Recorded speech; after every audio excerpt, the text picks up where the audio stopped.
I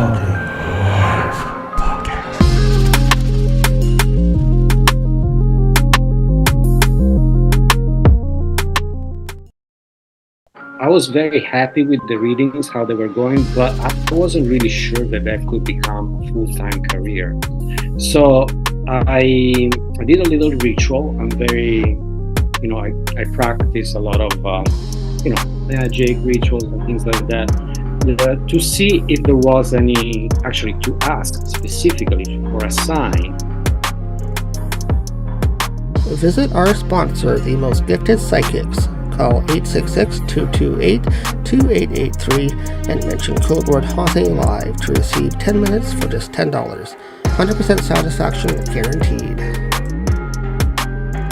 My name is Francesco. I run Tarot of New York in New York City. I've been a professional tarot reader for over 15 years, going on 20. It's the actual date is a little murky because I've been doing that part-time for a long time before it became full-time. So the line is a little blurred around that time, but it's been a while.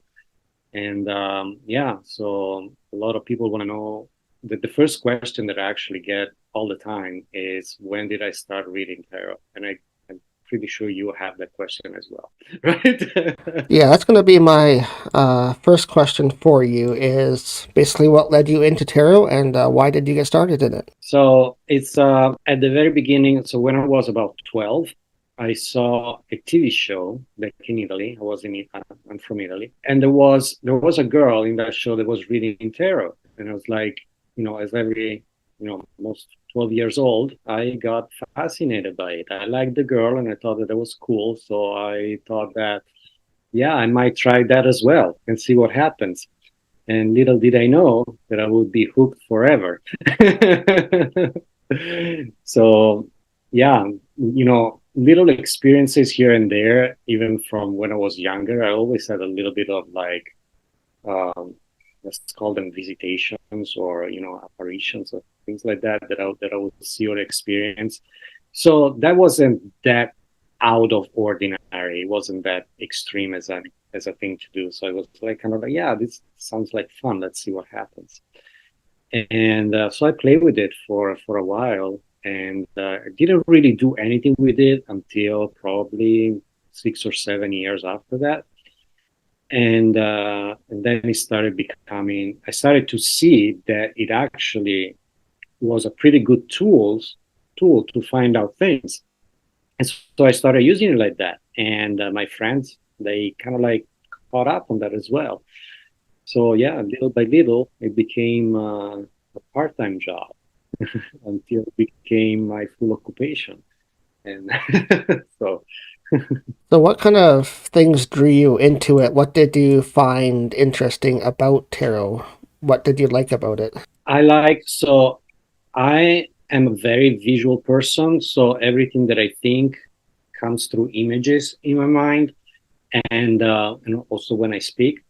And so tarot is a very visual tool. So to me, every time I look at a spread, every time I look at the cards, they tell me a story that is very clear. It's almost like watching Netflix for me.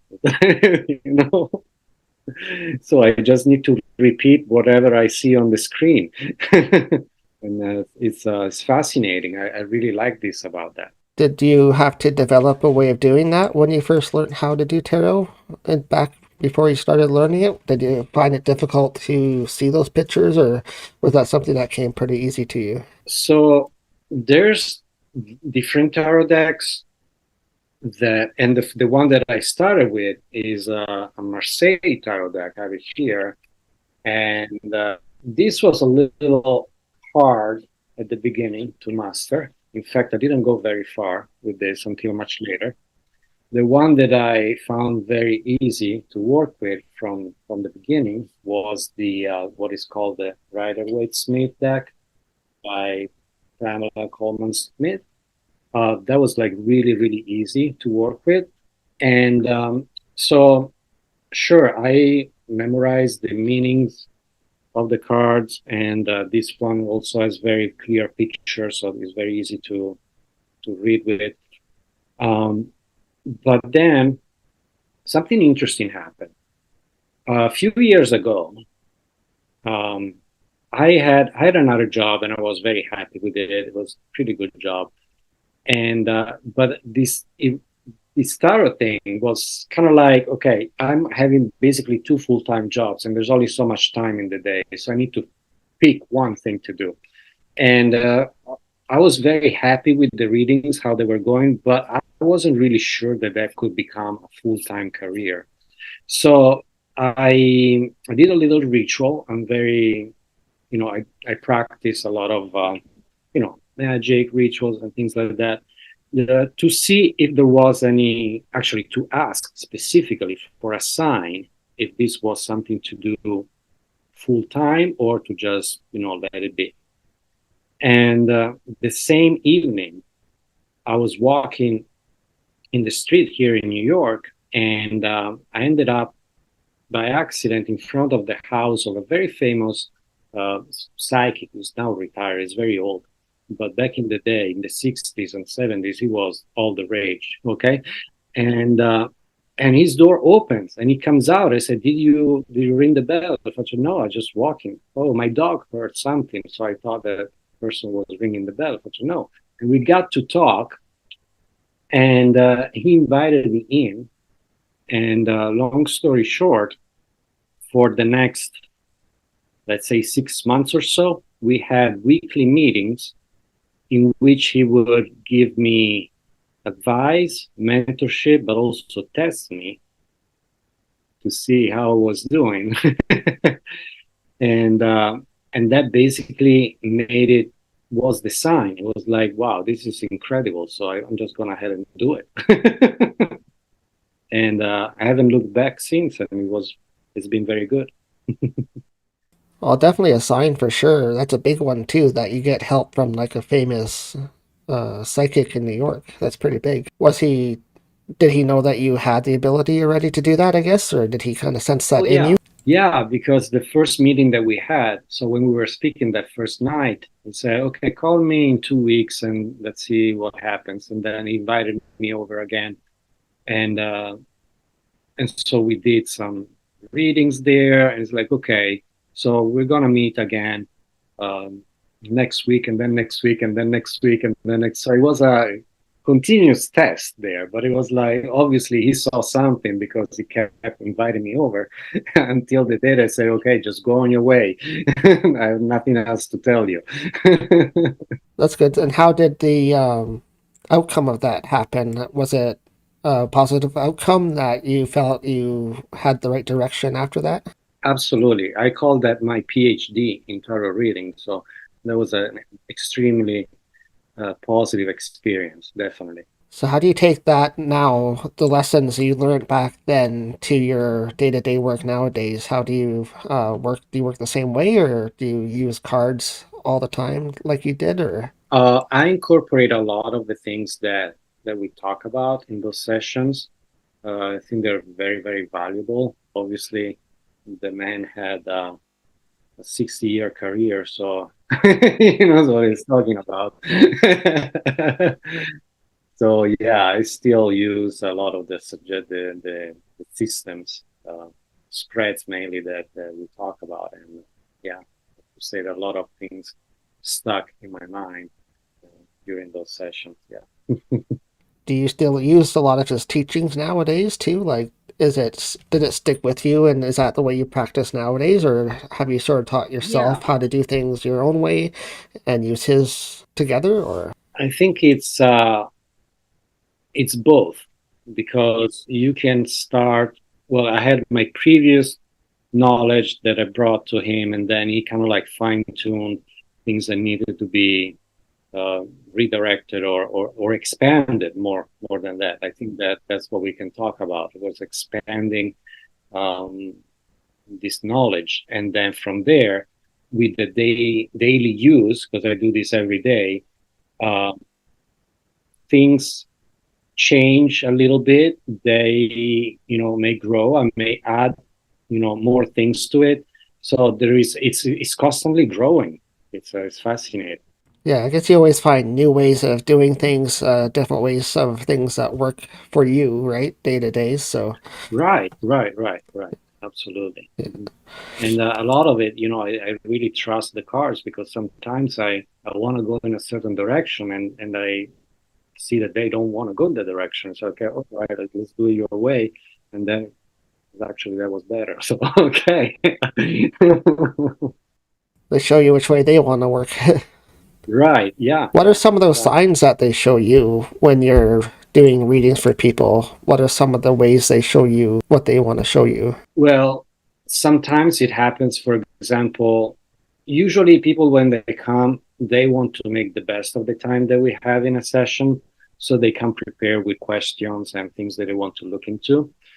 But it happens occasionally that somebody comes and say, I don't know, you just tell me. And which, okay, great. But I always warn them, like, be prepared because we might dig up something that you're trying to hide or don't want to talk about, and it's gonna come up, and we are going to talk about that. Okay, so and that happens. That happens a lot of times. Sometimes, there was this person, actually a friend of mine. I never read for her before, so it was just like for fun. But she was in my house, and I did a reading, and on the surface, the happiest person in the world. We did a reading, and I say, you are going through so much pain that is coming up from this aspect of your life, this other thing, and this other thing. And she was like, she started crying immediately. It's like, sorry, but you can't hide. You can't hide it. Yeah, I was going to ask you about any experiences that you have with your clients, but let's start with your own personal experiences first. Is there any moments that actually stood out to you when you were starting your journey or just beginning your journey into tarot that really stood out to you as meaningful to you? Like something really happened that really stood out to you when you're starting your journey? Yes, it wasn't exactly when I was starting, but at some point I was doing readings for myself, and I kept getting the Tower card. And the Tower card is pretty dramatic. When it happens, it means that, okay, there's something really wrong that needs to change, and when something is coming up that it's going to be really stressful to deal with, but you need to deal with it. And I was like, what the heck? I really don't want to do this. and and he kept coming up and coming up and coming up, and it's like, I'm fairly happy, there's nothing really wrong. And then sure enough, the moment of truth came, and I had to deal with it. And um and after that, I never got the Tower again. So interesting. So even for your own experience, that was telling you something that you maybe didn't want to deal with. Exactly. I was trying not to see something, and it was right there. And yeah, until I finally dealt with it, the Tower kept coming. How did you feel afterwards after you dealt with the situation? Did you feel that the cards helped push you through it? Yeah. I felt great. It was fantastic. Yeah. So every time, also when I have readings, with people, and we get the Tower, I thought, look, don't be scared. It's gonna be better after this. Yeah, certain cards people look at right It's away the as moment. bad, but it's like, no, it's just like a warning or something you need to watch out for. It's not necessarily negative or bad. It's just Yeah, a warning for you, like the death card or the tower card. yeah, it's a moment, and once you deal with it, then it's fine. Don't worry about it. But don't hide it, because like I put it, like this building is falling down, and you try to put a band-aid to keep it up. Like, it's not gonna work. Okay, it's telling you that you have to deal with something that's coming up. So, okay, can you share any? I know they're kind of private at some points, but can you kind of share some interesting stories or things that have happened through clients that you've had that maybe are interesting to deal with tarot? Yeah, well, I'm not gonna go into specifics, but also I don't remember the name of this person exactly. So it was a story that happened a while back, and it was maybe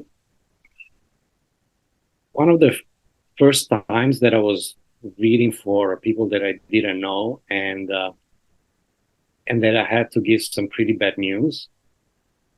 So like whatever comes up, I say I'm not gonna hide anything. So it could be great and it could be really bad. In this case, was something that was not great, and this person got really mad at me. Was like really upset, like really yelling at me, like I'm sorry.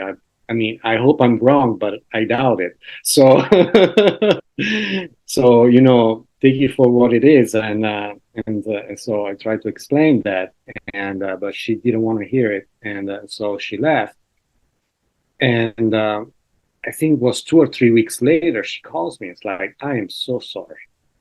Whatever you said, but that's exactly what was going on, and I've just found out.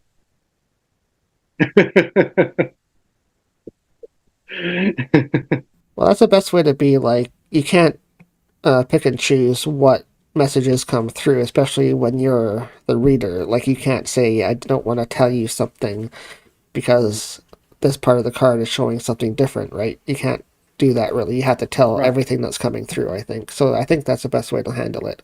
Even though it might not be what they want to hear as a sitter, but they might want to hear something different, right? Sometimes you can't avoid.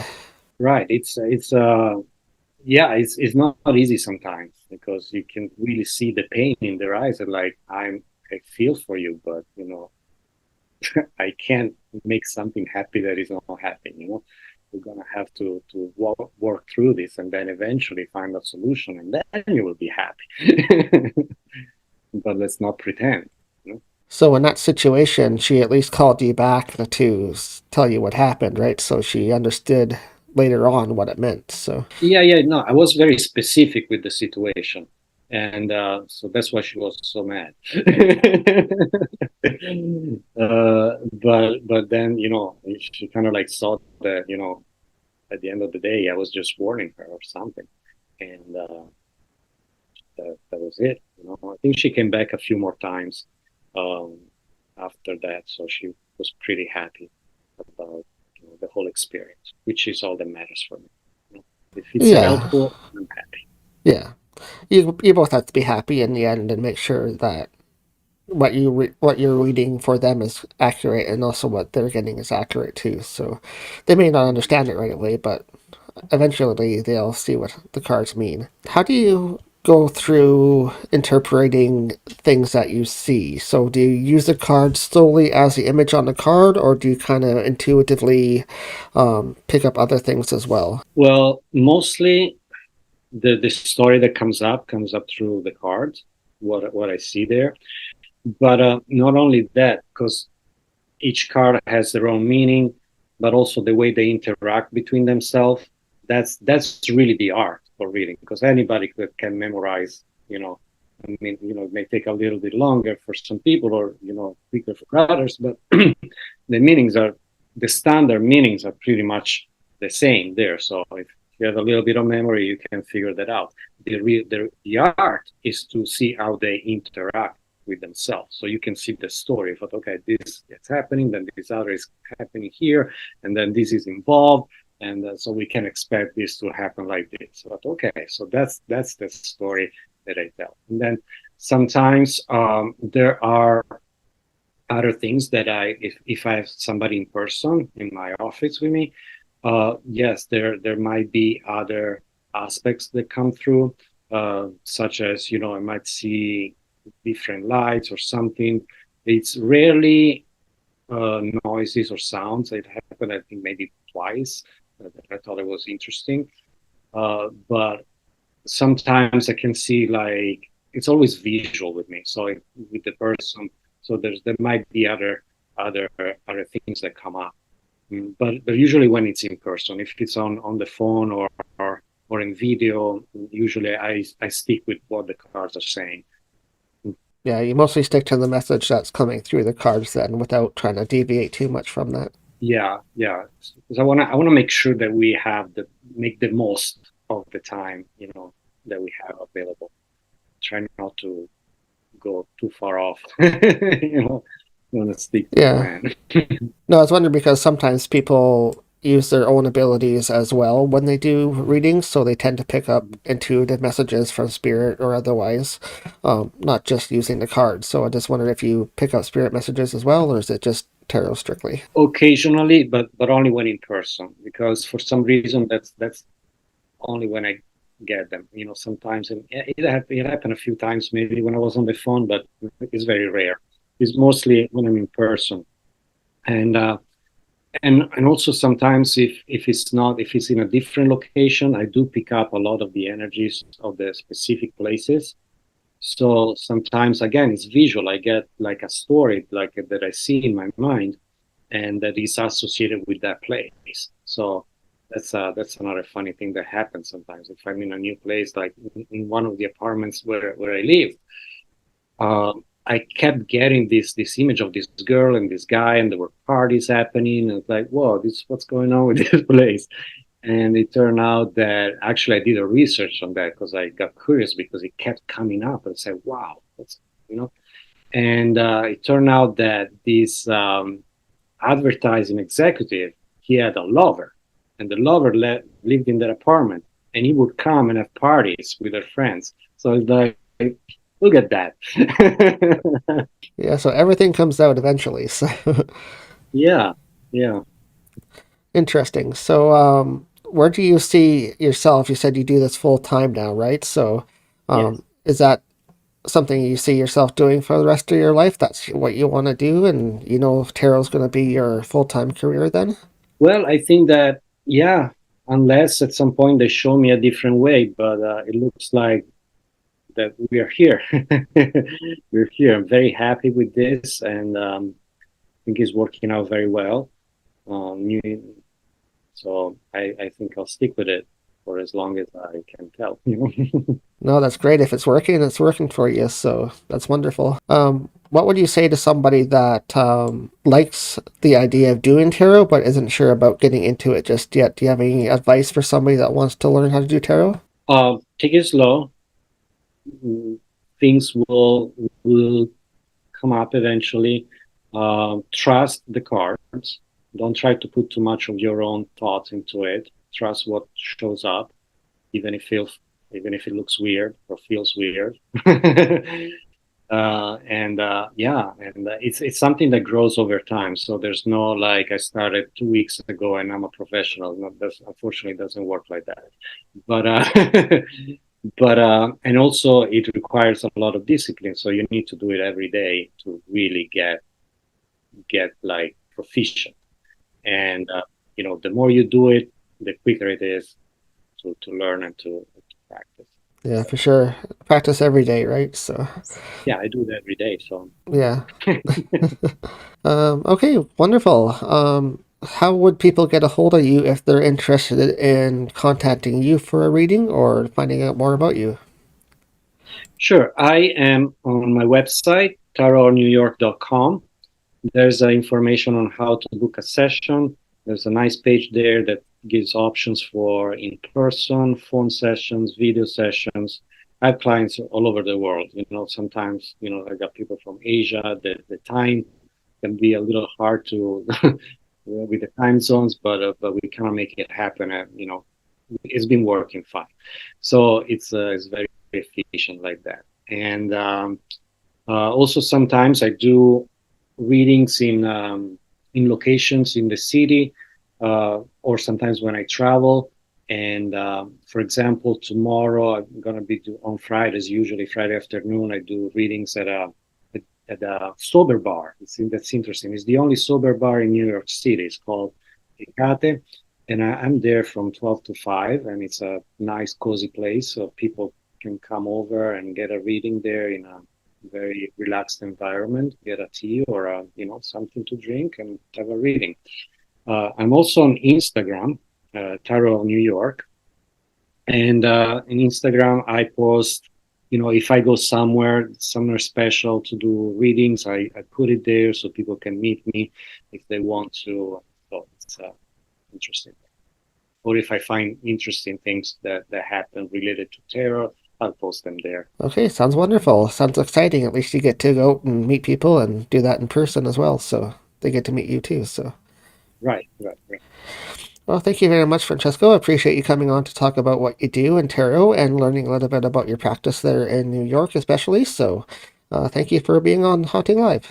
Thank you so much. And I wanted to point out for the listeners of your show, the show, I'm going to offer a special code for when they book, if they want to book a session with me.